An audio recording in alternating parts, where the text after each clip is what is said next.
Welcome, sir. Yes, ma'am. Yes, please take a seat. Thank you.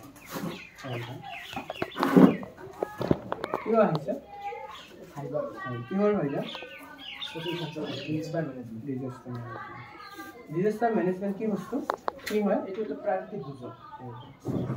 এইটো প্ৰকৃতিৰ পৰা অহা আৰু মানুহৰ সৃষ্টি হৈছে। প্ৰকৃতিৰ পৰা হোৱা কি আছে? প্ৰকৃতিৰ পৰা যেনেকুৱা ভূমিকম্প, আগ্নেয়গিৰি,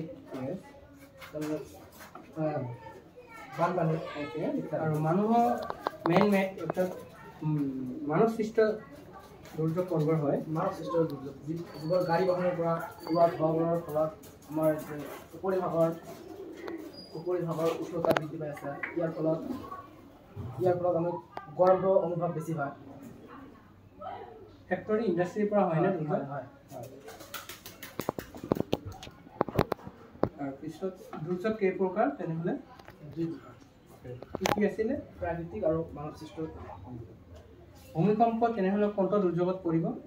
ভূমিকম্প প্ৰাকৃতিক দুৰ্যোগ। ভূমিকম্পৰ পৰা আমি বাচিব পাৰিনে? পাৰি। কি উপায় অৱলম্বন কৰিব লাগে? আমি যদি ঘৰত থাকোঁ তেনেহ'লে আমি শকত এইবিলাক চকী আছে, হয়, সেইবিলাকৰ তলত শুব লাগিব।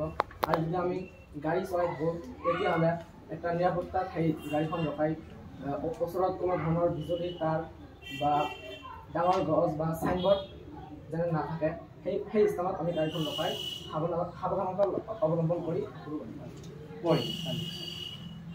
বানপানী তেনেহ'লে কোন দুৰ্যোগত পৰিব? বানপানী প্ৰাকৃতিক দুৰ্যোগ। বানপানীৰ পৰা বাচিবলৈ কিবা উপায় আছেনে?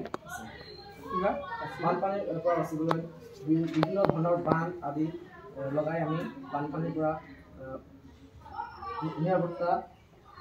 আমি বাচিব পাৰিম।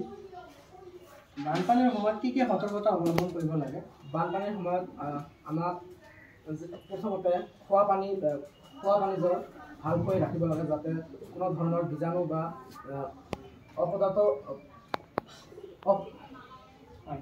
অপৰিষ্কাৰ পদাৰ্থ তাত নাযায়, সেইটো সাৱধানতা অৱলম্বন কৰিব লাগে।